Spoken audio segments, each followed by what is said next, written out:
Peux-tu te représenter? Donc, je m'appelle Antoine Dubaud, je suis auteur-réalisateur de documentaires et je vis à Lyon. Le pitch de ton projet actuel. Là, je travaille sur La Cité de l'Ordre, qui est un film qui a été tourné dans une école de police en Normandie et qui s'intéresse à la formation des gardiens de la paix. Et la particularité du film, c'est que cette école a recréé une fausse ville, une ville en carton-pâte, dans laquelle évoluent les élèves gardiens de la paix. Et les élèves policiers jouent à la fois leur propre rôle de futurs policiers et le rôle des citoyens. Et donc le film est un peu un huis clos comme ça, dans ce jeu de rôle et dans cette fausse cité recréée de toutes pièces, studio. Et le film s'intéresse au fantasme policier, à comment la police, même l'institution policière, se raconte la société et se raconte elle-même en tant qu'institution. Pourquoi es-tu à Lyon Capitale TV? J'ai la chance que Lyon Capitale me suit depuis mon premier film, Les Étoiles du Nord. Et donc La Cité de l'Ordre, c'est le 4e film que Lyon Capitale accompagne. Donc là, pourquoi je suis là? Parce que Lyon Capitale, c'est une des rares chaînes locales qui permet encore de soutenir des écritures un peu exigeantes et de permettre à des films qui ne trouveraient pas leur place sur les télés les grandes télés nationales, d'apporter un soutien, de permettre de faire le montage, l'étalonnage ici et donc aussi de pouvoir accéder au financement du CNC et produire le film dans des conditions à peu près correctes. Donc voilà, je suis à Lyon Capitale parce que j'ai la chance d'être suivi par eux depuis le début. Peut-on vivre du métier de réalisateur, réalisatrice de documentaires? Oui. On peut vivre de ce métier-là. Après, c'est un métier qui reste très précaire, qui est toujours incertain. C'est peut-être ça la difficulté du métier, c'est que à chaque projet, on ne sait jamais si on va vraiment réussir à aller au bout du projet. À chaque nouveau projet, on ne sait pas si on va pouvoir enclencher un nouveau projet. Donc il y a toujours une précarité énorme du métier. Moi, j'ai la chance maintenant, vu que c'est mon 4e film, d'arriver à me consacrer à peu près uniquement à la réalisation. J'ai plus besoin d'avoir d'autres activités à côté. Donc oui, on peut vivre du métier de réalisateur de documentaire. Après, ça reste précaire et difficile. Un conseil pour bien faire ce métier. Rester exigeant avec ce qu'on a envie de faire.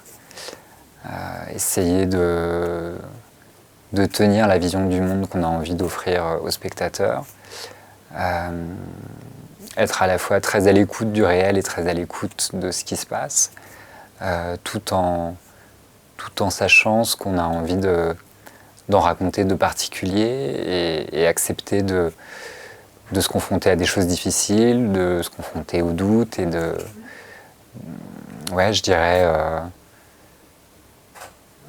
accepter de ne pas aller vers la facilité, parce que c'est vrai qu'en documentaire, on voit aussi en dehors du documentaire de création, on voit beaucoup de choses qui sont très formatées, où le réalisateur ne fait que mettre en scène une vision du monde qu'il aurait déjà avant même de commencer à s'intéresser à son sujet.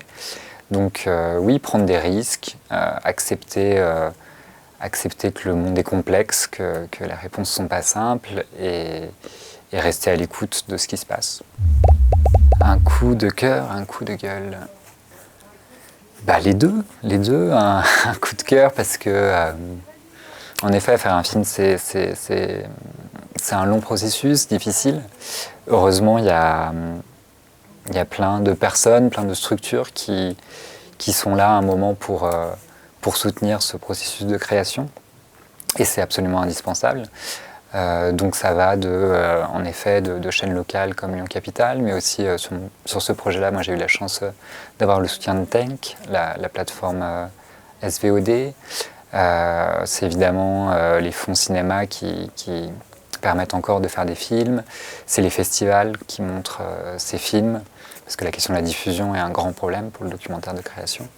Donc un grand coup de cœur à toutes les personnes et toutes les structures qui essayent d'accompagner le documentaire de création pour pouvoir permettre qu'il y ait des regards un peu exigeants qui se portent sur le monde et qui sont indispensables. Et un coup de gueule, je ne sais pas si c'est un coup de gueule, mais en tout cas, oui, la place du documentaire, alors même que j'ai l'impression qu'il y a une énorme appétence pour le documentaire de la part du public. Elle a une toute petite place à la télévision aujourd'hui, dans les télévisions nationales, dans même des chaînes un peu mythiques nationales.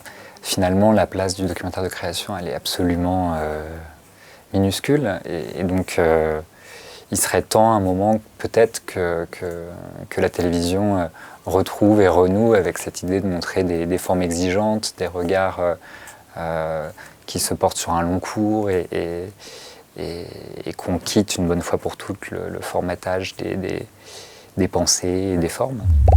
Un nouveau projet pour la suite. Il